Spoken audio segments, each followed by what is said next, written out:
donc on a situé l'enfant, le jeune, qu'on voudrait androgyne, donc au milieu.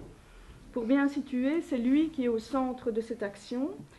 Représenter autour de lui vraiment les instances de décision, le parquet. Représenter aussi autour les services qu'il est susceptible de rencontrer dans son parcours. Donc les services mandatés, mais aussi des maisons qui n'ont pas de...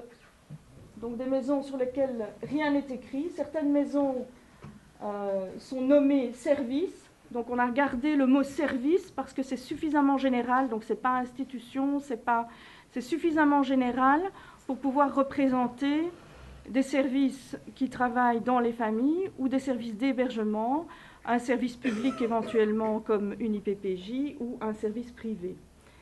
L'idée est que le jeune puisse expliquer et représenter, faire des flèches sur l'outil en disant la première fois que j'ai rencontré quelqu'un, il s'appelait monsieur, madame Untel, il s'en souvient ou il ne s'en souvient pas, et pour qu'on puisse l'aider à resituer. Tiens, est-ce que c'était quelqu'un de la police? Est-ce que c'était un avocat? Est-ce que c'était quelqu'un du PMS? Est-ce que c'était le directeur de l'école?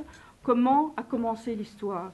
Et que l'intervenant puisse lui aussi se situer dans une des maisons en disant « ici, tu te trouves à tel endroit ». On a souhaité qu'il puisse y avoir de la place pour que l'enfant ou l'adolescent puisse écrire un commentaire sur ce qu'il a, s'il le souhaite, sur ce qu'il a retenu du contact ou du moment qui s'est passé, soit au SAJ ou au SPJ ou au tribunal, qui puisse écrire un commentaire s'il le souhaite. L'idée était aussi que cet outil puisse être suffisamment léger pour pouvoir être utilisé aussi bien dans un bureau qu'éventuellement dans une famille, que l'intervenant puisse le transporter avec lui et l'utiliser au besoin, le proposer aux jeunes. Ce n'est pas un outil qu'on souhaitait systématique, donc c'est quelque chose qu'on peut utiliser, mais ce n'est pas obligatoire dans le premier contact avec le jeune. L'idée était qu'on puisse travailler aussi avec des flèches et pouvoir aider par des codes de couleur ou pas à situer le jeune dans son parcours, que lui-même puisse écrire en fonction de l'âge qu'il a, et que cet outil soit un outil pour lui, donc suffisamment léger aussi pour qu'il puisse le reprendre avec lui s'il le souhaite. Au dos, on a voulu donner aussi des informations par rapport au secteur, donc des définitions qui sont courtes, qui sont succinctes, qui illustrent les abréviations qu'il va rencontrer, CAU, SAJ, SPJ, avocat, tribunal, qu'est-ce que c'est tout ça? Donc on donne une information qui est minimale et où on écrit aux jeunes que s'il le souhaite, il peut demander des informations aux adultes qu'il rencontre.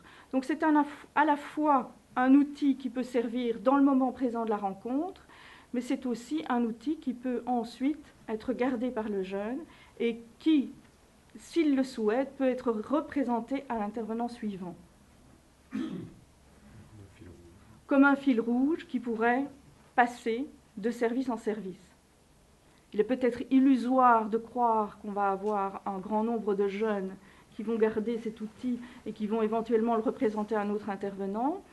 Mais l'idée était aussi de pouvoir amener de la cohérence et de la visibilité pour le jeune et les bénéficiaires en général, parce qu'on imagine qu'on peut utiliser ça aussi avec des parents, qui permettent aussi de voir que toutes ces personnes qu'on rencontre à différents moments, dans des bureaux différents, avec des services qui s'appellent les écureuils, qui s'appellent l'ASAJ, comme disent les jeunes, qui sont situés à différents endroits, eh bien, toutes ces personnes, elles font partie d'un même secteur et elles se situent aussi toutes dans l'aide et au service du jeune.